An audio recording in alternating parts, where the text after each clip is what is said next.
Arrow Collins. How are you doing, guy? You doing good? I'm great, man. How you doing? Absolutely fantastic. Waiting for another book from you and your mother, because I want to get your mother back on here again. She's coming, man. I just wrote the foreword for her fourth book 2 days ago. It's in the works. It'll be out mid-October. Wow.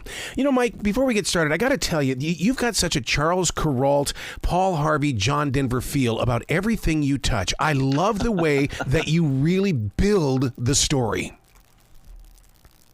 Thanks, man. That's some awfully high cotton. Those, I miss Kuralt. I miss Harvey. Studs Terkel. George Plimpton, great storytellers.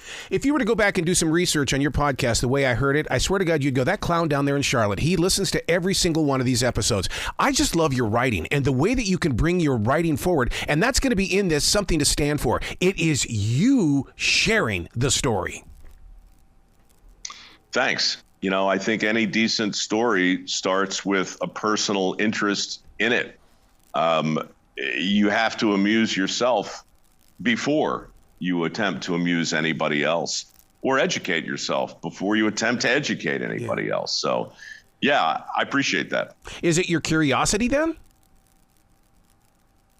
I think everything starts with curiosity. I think that maybe is, if it's not the greatest virtue, it's probably the least appreciated, because if you're not curious, you can't possibly be a scientist. Right. You can't possibly be a doctor. You can't possibly really be anything other than a sycophant. All things start with being able to say, how's that work? How is that made? What does that person do? What's that button do? Right? You're either curious or you're not. What you're doing with Something to Stand For is something that I really do incorporate into my life all the time. And that is, before we got into this present place of now, there was something that happened before us. And that's why I'm so excited to really experience this inside the theater. I want to go in there and have that full screen effect. Yeah, I felt the same way when the project came to me, because all of these stories began in the theater of the mind, right? They were written for a podcast, and I wanted people to fill in the blanks with their own imagination. And then we turned it into a TV series, and so that evolved a little bit. And now with the movie, you've got all kinds of different things working in your favor. This was a big production. We hired 300 actors. Everything was filmed in Oklahoma, by the way. So it's not a typical Hollywood production, but, it's 9 short mysteries about famous people where you get to learn something you didn't know and try and figure out who it is we're talking about as the movie unfolds. It really is an unusual mix of things. And to see it on the big screen, I do think is going to be fun and unique and hopefully impactful. We're all such individuals, but we've got to get together and stand for something. Well, look, if you don't stand for something, you'll fall for anything, right? And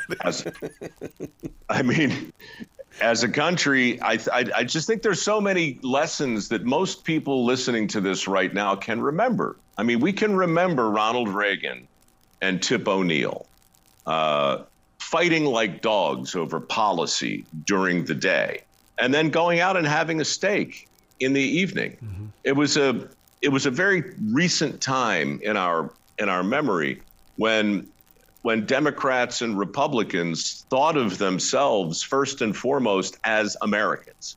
And the only way I think we can get back to that, or the only way I think we're going to be able to move forward together, is if we agree that there are some critically important things in our past that we can still celebrate together, that we can still stand for together.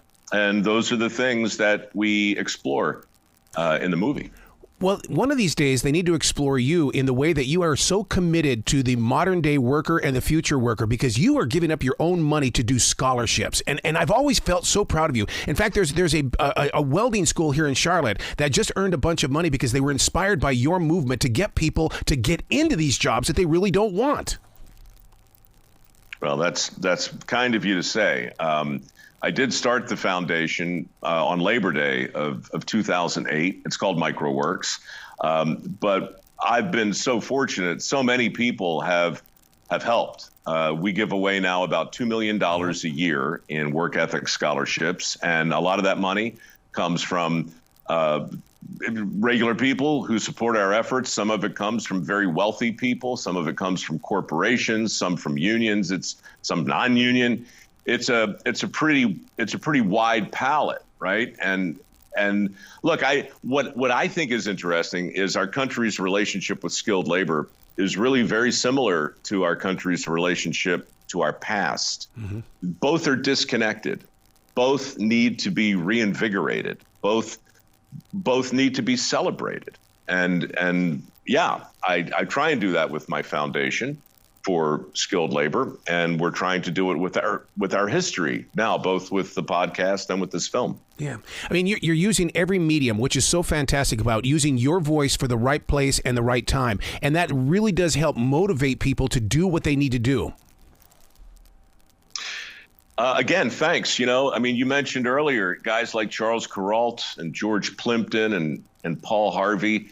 It feels like there was a different kind of storytelling that used to be for sale once upon a time. Garrison Keillor. Oh my God! I'd put in there too. Yep. You know, and so I can't fill their shoes, obviously, but I can try and follow in their footsteps. And I think that to some extent, because this movie is so focused on history and things that happened once upon a time, I wanted to use that kind of storytelling to marry the two and maybe reintroduce it, you know, because I miss it, Errol. I miss that simple, straightforward, fireside storytelling thing. And I think it can work on radio. I know it can work on podcast. I think it can work on TV. And I bet it can work on the big screen, too. Absolutely. Please come back to this show anytime in the future. The door is always going to be open for you, Mike. Thanks, Errol. I appreciate it. Will you be brilliant today, okay, sir? Hey, you know what? I don't know about brilliant, but I'm shooting for B+, maybe A-. All right, thank you. Thanks, pal.